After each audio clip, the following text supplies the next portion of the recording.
The annual Evans family dinner at Cirque was a tradition steeped in judgment and backhanded compliments. Crystal glasses clinked as my sister Victoria held court, her diamond bracelet catching the light with every dramatic gesture.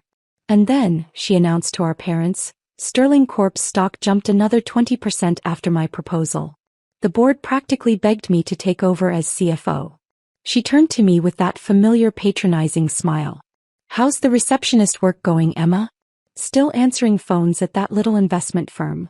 I took a measured sip of water, ignoring the way Mom and Dad exchanged their usual disappointed glances. My simple black blazer felt out of place among their designer wear, exactly as I'd planned. "Actually, I'm an executive assistant now," I said quietly, playing my part. Victoria laughed, the sound drawing attention from nearby tables. "Oh sweetie, still fetching coffee for the big boys? You know, with your economics degree you could have done so much more. Remember when we both interned at Sterling? I became CFO and you—" She gestured vaguely at my modest attire. "Victoria's doing extraordinary things," Dad chimed in, his pride evident. "Sterling Corp is becoming a powerhouse under her leadership. They're even talking about expanding into Asian markets." I nodded, checking my phone discreetly as it buzzed. The message made my lips twitch. "Acquisition complete. Press release scheduled for 8 p.m. "Emma, put the phone away," Mom scolded. "Just because you work as a secretary doesn't mean you need to be on call during family dinner." "Sorry," I murmured, noting the time, 7:55 p.m. Victoria reached across the table to pat my hand. "You know, I could put in a word at Sterling. Maybe get you a better position. Something more ambitious than answering phones." "That's thoughtful of you," I said, taking another sip of water. "How are Sterling's quarterly numbers looking?" "Magnificent," Victoria preened. "We're about to announce our biggest quarter yet. The CEO is thrilled with my performance." "Speaking of performance," Dad added, "your sister's being featured in Financial Monthly. Rising stars under 40. When was the last time you read a financial journal, Emma?" "This morning, actually." I checked my phone again. 7:58 p.m. Victoria rolled her eyes. "Reading your boss's schedule doesn't count as financial literature, darling." "I was actually reviewing acquisition reports," I said softly. "What would you know about acquisitions?" Victoria scoffed. "Does your boss let you make copies of the big important papers?" My phone vibrated one final time. Wall Street Journal alert posting now. "Actually," I said, reaching into my briefcase, "I know quite a bit about acquisitions. Especially the one that closed 20 seconds ago." "Emma," Mom sighed, "please don't make up stories to compete with your sister." I pulled out a thick manila envelope just as Victoria's phone chimed. She glanced at it, then froze, her perfectly manicured hand shaking slightly. That's impossible," she whispered, staring at her screen. "What is it?" Dad asked, reaching for his own phone. "The Wall Street Journal," Victoria said, voice trembling. It says Atlantic Global just acquired Sterling Corporation. But that's impossible. We would have known." "Check the CEO's name," I suggested quietly, sliding the envelope across the table. Victoria's eyes widened as she read aloud. "Atlantic Global CEO Emma Evans, 32, becomes youngest female banking chief to complete a major acquisition." The crystal glasses rattled as her hand hit the table. Your new boss," I finished, opening the envelope. "Actually, former boss. Your termination papers are right here. Effective immediately." The silence at our table felt like a vacuum, broken only by the distant clink of silverware from other diners. Victoria's face had gone from shocked white to furious red as she frantically scrolled through news alerts on her phone. "Atlantic Global," Dad muttered, adjusting his glasses as he read. "Largest private banking acquisition of the year, $8.2 billion deal, spearheaded by CEO Emma Evans." His head snapped up. "Emma." I straightened my simple black blazer. Armani, though they'd never noticed. "Remember when Victoria got promoted to CFO at Sterling?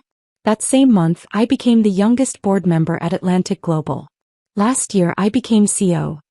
But you're a secretary," Mom stammered, wine glass frozen halfway to her lips. "No," I corrected gently. "I was evaluating Sterling's operations personally. Best way to assess a company is from the inside." I turned to Victoria. Your employees are quite chatty around the coffee girl. Especially about creative accounting and inflated quarterly reports. Victoria's hand clenched around her phone. You spied on us? I did due diligence, I replied. Those Asian market expansions you bragged about. The numbers didn't add up. Neither did your last 3 quarterly reports. How dare you, Victoria hissed. I built Sterling's financial division from smoke and mirrors, I interrupted, pulling out more documents. Would you like to discuss the offshore accounts? Or the misreported earnings that somehow always lined up perfectly with your performance bonuses? Dad reached for the papers, but I held them back. Those are for the SEC now. The SEC? Mom whispered, her face draining of color. Don't worry, I said, checking my watch. The press release only mentions the acquisition. The fraud investigation will be quieter. Victoria stood up so abruptly her chair scraped across the floor. You can't do this to me. I'm your sister. Sit down, I said softly. You're making a scene. A scene. She laughed hysterically. You just destroyed my career. You destroyed your career, I corrected. I'm just cleaning up the mess. Though I must admit, I added, allowing myself a small smile, buying your company was particularly satisfying. Emma. Dad started, his authoritative tone falling flat. Surely there's some way to. The deal is done, I cut in. Sterling Corp is now part of Atlantic Global. And Victoria's creative accounting methods are being reviewed by our forensic team.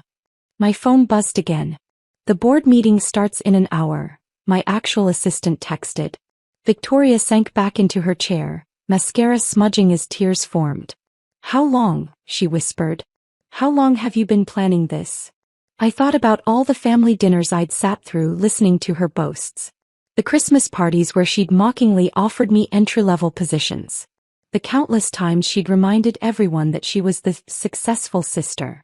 Remember 5 years ago, I said, when you told the entire family I was wasting my potential as a bank teller? I was actually closing my first billion-dollar acquisition that week. Mom's wine glass tipped over, spreading red across the white tablecloth like blood. All this time, you were running a major bank? The 3rd largest private banking group in the country, I confirmed. Though after today's acquisition, we'll be moving up to 2nd. The maitre d' approached our table looking concerned at the spreading wine stain. I handed him my black card, the one Victoria had always mocked as corporate expense account. Dinner's on me, I said, standing up. Consider it a severance package. 3 days after the family dinner, I stood in my corner office on the 60th floor of Atlantic Global Tower, watching Manhattan's skyline glitter in the morning sun. The Wall Street Journal sat on my desk, our acquisition of Sterling making front-page news. Banking's silent queen. How Emma Evans built a financial empire in secret. A soft knock interrupted my thoughts. Ms. Evans? Your sister is here. Victoria entered, looking drastically different from the polished CFO of last week. Her designer suit was replaced by casual wear, her perfect makeup absent. Security cleared me up, she said quietly. Though I guess my credentials are worthless now. I gestured to the leather chairs facing my desk. The forensic audit is complete. And? Her voice trembled slightly. We found everything, I said, pulling out a file. The manipulated earnings reports. The offshore accounts. The kickbacks from Asian investors. I closed the folder. The SEC is very interested. Victoria's shoulders slumped. Are you pressing charges? That depends, I replied, sitting behind my desk. I'm prepared to handle this internally, if you cooperate fully with our investigation and return all improper bonuses. You're protecting me? She looked up, confused. Why? I studied her for a moment. Because watching you destroy yourself wouldn't be satisfying. This way you get to live with knowing how badly you underestimated me. My phone buzzed. The Asian markets were opening. Victoria noticed the alert and laughed bitterly. All those times I bragged about Sterling's global reach, she said. Meanwhile, you were actually running a worldwide financial empire.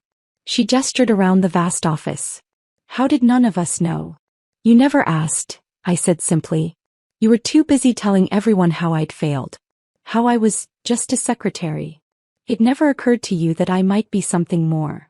Mom and Dad haven't stopped crying, she said. Dad's golf buddies keep asking about the secret billionaire daughter they never knew about. Karma's interesting that way, I observed, standing to pour 2 glasses of water. Would you like to know when I decided to buy sterling? She took the offered glass. When? Last Christmas. You announced your promotion to CFO by giving me a book called Moving Up from the Reception Desk. I smiled slightly. I was in the middle of negotiating a merger with Swiss Global Bank. Victoria's hand shook, water splashing slightly. I remember. You said you had to leave early for a staff meeting. Board meeting in Geneva, I corrected. I closed the deal at midnight and was back for Christmas dinner the next day. You spent the entire meal explaining basic finance terms to me. A fresh tear slid down her cheek. I was so horrible to you. You were, I agreed. But now you have a choice. Sign the cooperation agreement, return the money and start over. Or face the SEC investigation alone. She stared at the document I slid across the desk. What happens to me after I sign? You'll be barred from C-suite positions for 5 years, I said. But I've arranged a position at our Singapore office. Middle management. A chance to earn real success this time. Why would you help me at all? I walked to the window looking out at the empire I'd built. Because true power isn't about destruction, Victoria. It's about having the ability to destroy someone and choosing not to. My phone buzzed again. The morning board meeting was starting. Victoria stood, clutching the signed agreement. I'll never underestimate you again, she said softly. No, I agreed. You won't.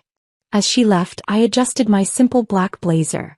The same one they'd dismissed as cheap at dinner. My assistant entered with the morning reports.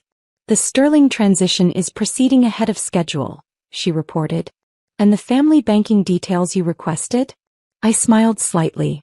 Move their accounts to our premium service. Waive all fees. Very generous, she observed. No, I corrected, picking up the Wall Street Journal with my photo on the cover. Just good business. After all, success isn't just about making money, it's about earning respect. Through the glass walls, I watched Victoria walk to the elevators, her head bowed. Sometimes the biggest victory isn't in crushing your opponents, but in rising so far above them that they're forced to look up to you. The morning sun caught my nameplate. Emma Evans, Cirque Atlantic Global Banking. Below it sat a small frame, the only personal item in my office. Inside was a worn business card, Emma Evans, Reception Desk. A reminder that every empire starts somewhere and the best revenge is living well.